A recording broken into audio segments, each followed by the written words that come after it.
banyak banget. Yang pertama ada Pak Ujang, ini ahli kristologi. Kemudian ada Pak Iden, Pak Ustadz. Selain itu ahli bahasa Sunda juga. Nanti ada bahasa The Taos, Talk After School. Terus ini Pak Ustadz yang paling sangat fenomenal untuk anak muda. Pak jangan malu-maluin, atau udah di kamera. Jadi hari ini mau ngobrolin tentang apa nih Bapak-Bapak? Tentang karakter. Karakter, oke. Kita mulai. Karakter itu singkatan. Apa singkatannya Pak Ujang? Oke, itu singkatan. Karakter, Kak. Kalinya. Apa Bang? Ini lagi syuting ceritanya. Itu kebiasaan. Iya. Nah gini ya Pak, mau nanya-nanya nih berkaitan sama kita kan kewali kelasan nih. Iya. Sharing nih, misal kita punya anak murid ya, dan Kak tadi bilangnya tentang karakter ya. Nah karakter itu kan bagian dari habit ya, kebiasaan. Sedangkan kita jadi guru ketemu sama anak baru itu kan paling seminggu sekali, 2 kali, 3 kali ngomongin juga paling lama 30 menit lah ya Pak ya. Nah nanti setelah dibilangin mungkin kamu tuh jangan suka ngerusak barang, misalnya nih punya anak perwalian suka ngerusak nih apa aja, dirusak pintu di tajong apa naon gitu for example, atau misalnya di tajong itu kayak ditendang, atau apa ada lihat kipas di matahin misalnya, atau sapu bawahnya pengen matahin. Nah itu kan kebiasaan-kebiasaannya. Kita kan nggak bisa langsung main ngomong kamu tuh nggak boleh kayak gini. Paling kalau baru dibilangnya iya, habis itu berapa hari kejadian lagi nih. Nah itu menurut Bapak Ibu dulu coba sharing gimana sih biar kayak ada perubahan.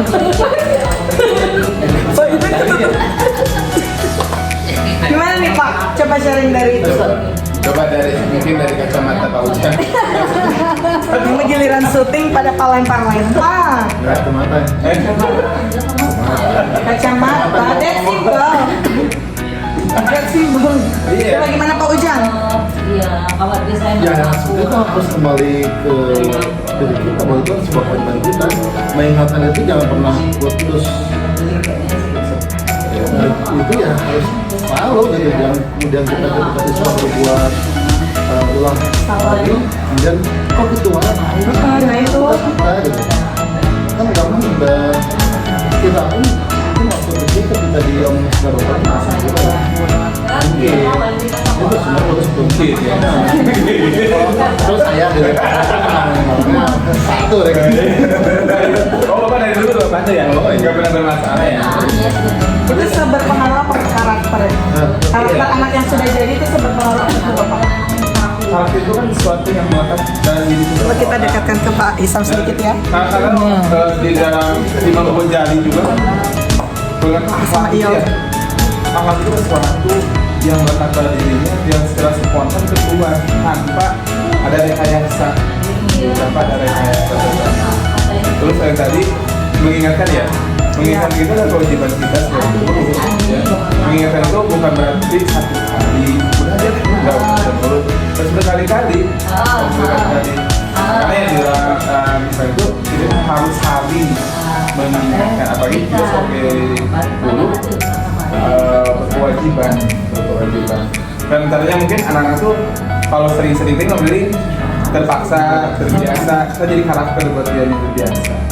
Gitu. Tapi kalau persentase kita ngingetin anak baru itu kayak di rumah kan mereka lebih lama lagi, berpengaruh apa itu? Pak yang bener. itu ini yang paling pengaruh itu karena faktor pergaulan di masyarakat, itu faktor yang presentasinya lebih dari 50% dari 50%. Keluargamu, nah harus sekolah juga kan sedikit sih kalau harus sekolah. Paling pengaruh itu Aku kadang ini aku so gitu ya. kalau menurut saya ya, kalau saya sih dari sama-sama Pak Ujang, sama Ujang saya nggak pernah nyusahin orang tua kayaknya Pak Ujang ya. Saya juga ini ada bapak kepala sekolahnya juga tapi belum mau bergabung. Ya, izin ya, warga saya. Jadi saya izinin saja. Iya, kan harus izin dulu, itu termasuk saatnya. Iya, Iya, nggak boleh langsung berucap. Iya, saya izin. Nah itu salah satu ya pondasi pertamanya ya di rumah. Kita kan di guru hanya beberapa menit, mungkin hanya beberapa jam. Yang lebih menentukan si siswa karakter ini tuh ya pondasi utamanya di rumah. Seperti saya pribadi, orang tua itu marah kalau misalnya kita nggak melaksanakan sholat subuh, yang akhirnya tidak dikasih uang jajan, tidak dikasih pengen beli ini beli itu. Akhirnya kan terbawa sesudah kita dewasa, oh iya saya harus sholat, oh iya saya harus melakukan yang baik gini-gini. Tetap fondasi pertamanya itu orang tua kita di rumah. Makanya kan yang ini kita balik lagi ke jodoh ya, bibit, bobot, dan bebetnya itu. Nah, supaya apa? Supaya membentuk ya generasi anak yang selanjutnya juga baik. Tapi kalau misalnya kita mau minta maaf istri yang kurang ini itunya, gimana nanti generasi berikutnya? Padahal kan orang tua kita dulu dari segi pendidikan ya palingan MI atau madrasah atau SD nggak lulus. Tapi kan dari adabnya etikanya bagus. Terus ya harapannya ya kita di sekolah sebagai guru ya tadi terus menerus diingatkan si siswa itu entah itu yang karakternya kurang baik ya terus menerus. Tapi contohnya tadi ya beda hal kecil saya sampai di 12 tingkatan kita sholat duha, tapi kok nggak ada yang mereka tersentuh. Oh iya ya sholat duha, ayo bapak itu juga udah ke masjid, tapi nggak ada, tapi tetap ada. Akhirnya 12:05 ya poinnya, yang kirinya si Wulan, Naina. Akhirnya mereka karena mungkin karakter mereka udah terbentuk. Oh iya saya udah wudhu dari rumah, sudah rapi, belum batal. Akhirnya kan sholat duha. Tapi kan yang lain nih, introspeksi saya pribadi, yang lain. Oh iya berarti ternyata mereka itu ya harus terus menerus. Ayo digebrak-gebrak, dua, sampai membentuk karakter mereka. Oh iya bapak itu aja duha, maka saya duha. Jadi kan dia terus tuh ada Jadi bukan hanya satu kali ya kan, harus terus istiqomah dan buat istiharoh ya. Istiharoh buat saya, istiharoh buat hostnya. Karena tadi kan 12:05 itu kan karakter bentuknya oleh orang tuanya juga ini. Iya.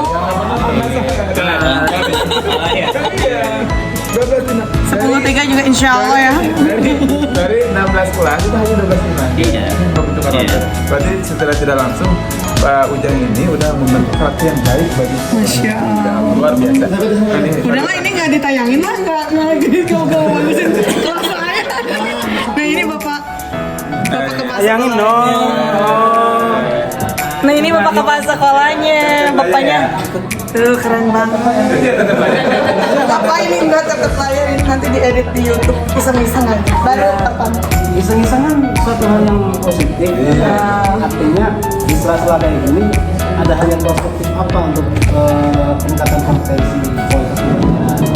Ya semua itu rencana-rencana besar itu jawab di sebuah obrolan-obrolan sederhana. Ini justru kalau obrolan-obrolan yang sederhana ini seperti ini adalah suatu inisiasi. Kalau obrolan terlalu formal dan sebagainya itu kadang ya apa menunjukkan ide-ide itu kadang belum tergali kaku.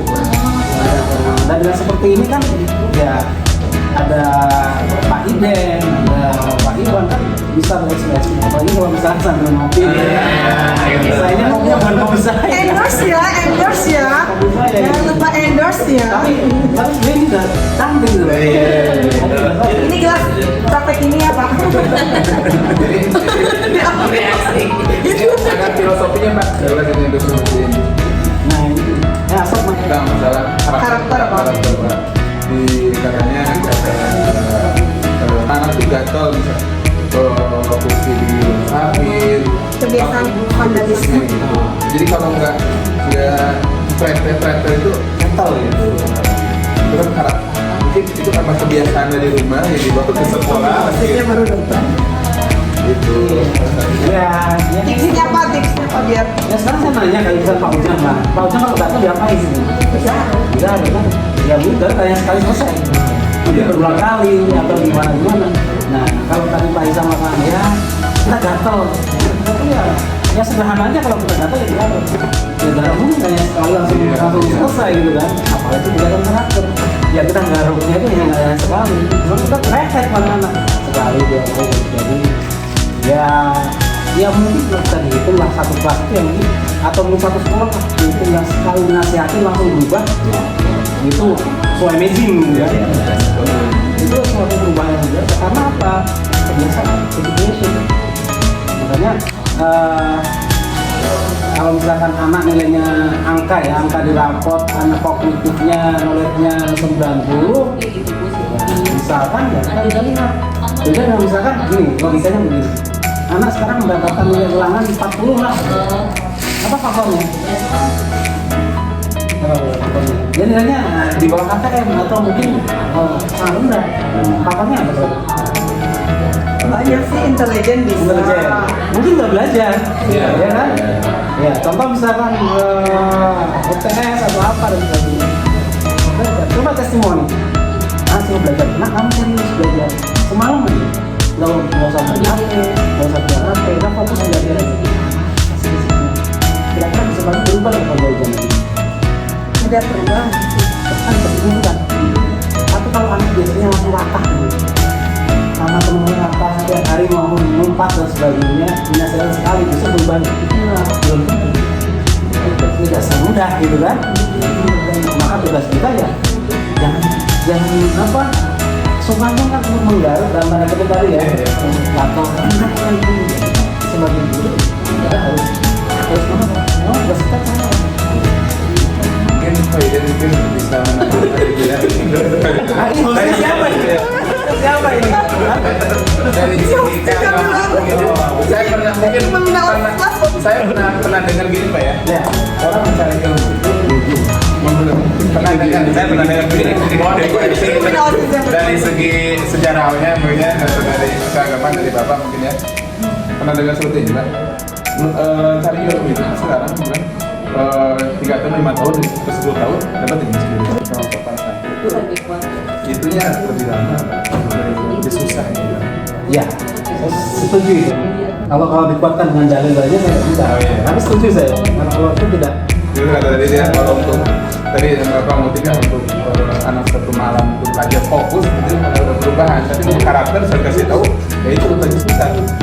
Waktunya Ya nasihatin bisa misalkan anak datang tepat waktu misalnya. Itu ya tidak mudah. Ya tidak mudah. Ya sehari. Tapi bagaimana kita harus mengingatkan? Karena dengan mengingatkan kita, ya kalau dalam pertama dengan buat tahu sebuah hak pada dengan sabar itu ya kalau kita sampai mengucap ya ini saya nggak punya kiai ya. Benar. Dalam artian begini, ketika kita mengatakan bahwa sabar itu ada batasnya, jadi kita belum termasuk orang yang sabar, tapi seperti itu. Jadi sabar itu ya kami itu. Kita berbagi. Unlimited unspoken. Tidak bisa terucap. Terucap Pak. Kalau sabar terucap nggak? Nggak terucap. Saya tuh sudah sabar loh. Gitu. Iya. Saya sudah sabar loh. Berarti orang yang sabar itu mau mengucapkan saya itu udah sabar gitu. Berarti ada batasnya kalau gitu. Karena kan sabar itu anjing tidak ada batasnya. Hanya kita yang tahu loh. Jadi dari berbagai perspektif intinya sabar dan kontinuitas ya Pak. Iya. Ada sabarnya, ada terus menerusnya karena memang bagian dari tugas utama guru tuh ya emang terus menerus ada komitmen. Berarti di cover oleh komitmen dan konsistensi. Saya Dari semua stakeholder di sekolah, dari kepala sekolah, gurunya, wali kelasnya, orang itu setuju itu untuk harga bangga kunci pertama adalah di sektornya Orang tua, keluarga. taman pendidikan awal ya. Pendidikan awal. Tapi benar Pak, orang tua pernah saya ngajar siswa itu dari MI ke SMP ke SMK. Dia benar jenius adabnya ini. Pas saya tanya ketemu orang tuanya, Mi kok anak Umi padahal dari segi ekonomi sangat menengah ke bawah. Dia kenapa bisa pintar? Pak, anak saya sewaktu dalam kandungan aja saya selalu mengucapkan membacakan surat Al-Quran di dalam dia puasa-puasa begini, surat Al-Nasr ya. Yang Al-Nasr itu supaya dia tidak pantesan. Tapi Pak, di deretan anak keluarga itu hanya dia yang mandor. Ternyata dia porsinya beda gitu dengan pasal anak-anaknya dia yang lahir dengan anak-anak yang lain. Dan itu balik lagi tadi ya, fondasi pertama ya beneran keluarga.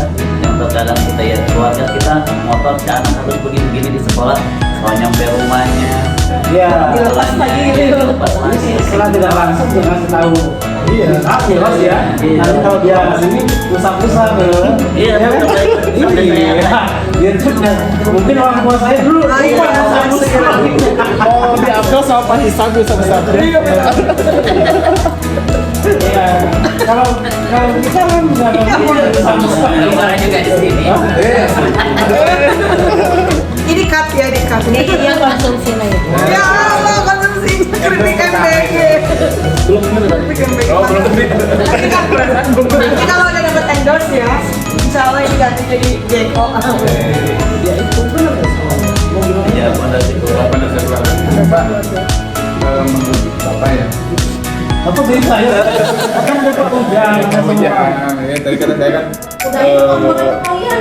Iya kok. apa namanya, misalnya keluarga itu masuk ke lingkungan. Oh jadi ada buahnya ya? Atau misalkan masa lingkungan dia pergaulan ya, beda lagi ya, teman-temannya itu pengaruhnya besar juga sama Pak. Ketika dalam kandungan dan sebagainya, sebenarnya pola pendidikan sudah pola pendidikan orang tua itu sudah. Dan sebenarnya kan di situ kalau kita dibaikkan dalam kajian agama, ya nggak mungkin kita itu akan menjadi manusia yang tidak taat pada Allah dalam syariat Islam. Kenapa? Ditiupkan ruh dan sebagainya itu sudah ada pola. Iya. Ya kan? Ketika ada ditiupkan itu, ini kan ada dialog antara manusia dengan Tuhan, ya kan? Bahwa saya akan taat tunduk pada roh itu kan, sampai manusia itu mengatakan apa itu dalam Quran itu ya, ada dialog bahwa saya akan tunduk dan patuh Sebelum lahir ya? sebelum lahir. Iya. Dia usia berapa juga dengan alas tu birabbikum qalu bala sahibna. Nah itu kan perlu kita. Jadi kalau kita ingat, tentu Allah itu masih kita lupa ya. Jadi kalau ingat kita kontrak kita ini, nah, mungkin kita akan meninggalkan ibadah gitu kan, sebagai hamba itu nggak mungkin. Apalagi keluarga. Nah keluarga itu sebagai pengikat. Pertama fondasi ini tinggal kalau ibarat rumah itu kan keluarga ya. Iya. Fondasinya tergantung fondasinya itu terbuat dari apa gitu ya. Karena apa? Nah itu banyak faktor selain pendidikan di keluarga, nanti ada lingkungan, Iya. lingkungan kemudian ada faktor-faktor yang lain. Baik. Nah, ini badai-badai ini kan yang kuat. Kalau ditambah fondasinya nggak kuat, bahan-bahannya nggak kuat, nanti misalkan cuacanya dalam artian konteks di sini lingkungan ini ya, kan luar biasa. Ada angin, hujan dan sebagainya. Kalau fondasinya nggak kuat, ada lagi. Tapi kalau fondasinya kuat, itu bisa meminimalisir hal-hal itu. Walaupun tekanan berat. Lingkungan juga sekarang kalau kita konteks dalam konteks ini, lingkungan perannya luar biasa. Dan tadi fondasi awal itu adalah tetap keluarga, walaupun lingkungannya nggak relevan dengan keluarga, kalau keluarganya kuat nggak akan terpengaruh Pak. Ya meminimalisir ya. Minimalisir ya. Karena juga kalau persepsi saya ya, banyak orang yang lahir dari keluarga yang tidak harmonis atau mungkin tidak ini. Tapi karena dia bergaul di lingkungan yang tepat, dia mampu menjadi dirinya sendiri yang, ya kan? Tapi kan itu kan dalam artian kalau bisa dipilih ya sebuah minoritas lahir mungkin banyak orang-orang yang lahir dalam kondisi orang tua yang mungkin tidak ini dan sebagainya, mungkin tercibah ditinggalkan orang tua atau dan sebagainya, faktor-faktor X dan sebagainya. Nah tapi ketika dia bergaul di tempat yang tepat dalam tanda kutip, dia bisa merubah segalanya. Banyak orang yang sukses, orang yang ini, orang yang taat dan sebagainya, tapi dia mampu. Bahkan mungkin dia lahir dari keluarga orang tua yang Islam. Banyak itu misalkan. Tapi ketika dia bergaul di lingkungan yang pas, mendapat pendidikan yang pas dan sebagainya, justru orang tuanya bisa ikut anaknya. Itu ada itu pengalaman. Misalnya kuliah ya Pak. Nah, pendidikan beratlah Pak Ujang misalnya saya pribadi saya main saya nggak mandi bau, tapi ketika saya duduk di tempat orang yang jual minyak wangi ya suka selalu mau gimana pun kan ya lingkungan itu juga berpengaruh terhadap tumbuh kembangnya. Nah, apalagi keluarganya sudah sehat, bagus dan sebagainya, ditambah lingkungan yang mendukung, ditambah pendidikan lagi ya. Itu kompleks. Dari mulai komitmen apa kita sebagai guru nih kesimpulannya harus ada komitmen tadi, kemudian keterkaitan stakeholder di seluruh sekolah, gimana ke sekolah, guru, wali kelas, orang tua siswa, bahkan warga sekitar. Itu dari sisi eksternalnya mungkin ya Pak ya. Ternyata dari sisi internalnya juga selain motivasi siswa juga lingkungan siswa itu sendiri, baik lingkungan di rumah maupun lingkungan di pergaulan siswa itu. Berarti intinya mah jalan aja terus ya Pak ya. Iya. Apapun yang terjadi doainnya, ngomonginnya, nasihatinnya jalan aja terus. Walaupun di prosesnya kadang kita kesel, kayak baper-bapernya kadang Pak udah dibilangin, diulang lagi seminggu kemudian diulang lagi, kadang kesal ya Pak ya. Jalan aja terus ya Pak. Iya. Siswa ini pasti Easy going, ada flow, ya tambuhan ini. semoga ngalir nanti sudah laut yang luas ya Pak. Iya. Tapi ya tetap punya pegangan. Iya kan? Kalau ngalir tanpa pegangan kan kita kecemplung nanti. Bahaya dong ya. Tadi Pak Ujang jadi diem aja ya. Dari mana? Ada apa jadi diem ya? Tadi Pak Ujang gacor. Iya. Tadi Closingnya gimana closingnya? Closing dari karakter dari obrolan The Tallest. Apa itu? Talk after school. Ayo. Pak Ujang langsung diem. 2 tahun, 3 tahun terus. dari segi keagamaan, saya dari segi komedi aja Pak. Ini bukan prinsipnya. Berat ya. Ini audiensnya ya tuh. Kesendirian ya, well. Cuma ya. Iya, Masya Allah sekali hari ini obrolan episode pertamanya daging banget di tengah-tengah Bapak Ibu guru yang sedang menunggu JSK. Semoga ada nilai-nilai positif yang bisa dipelajari oleh yang nonton. Jadi jangan lupa ya subscribe, like, comment, and share di acara The Tallest Talk After School. Yeay. Terus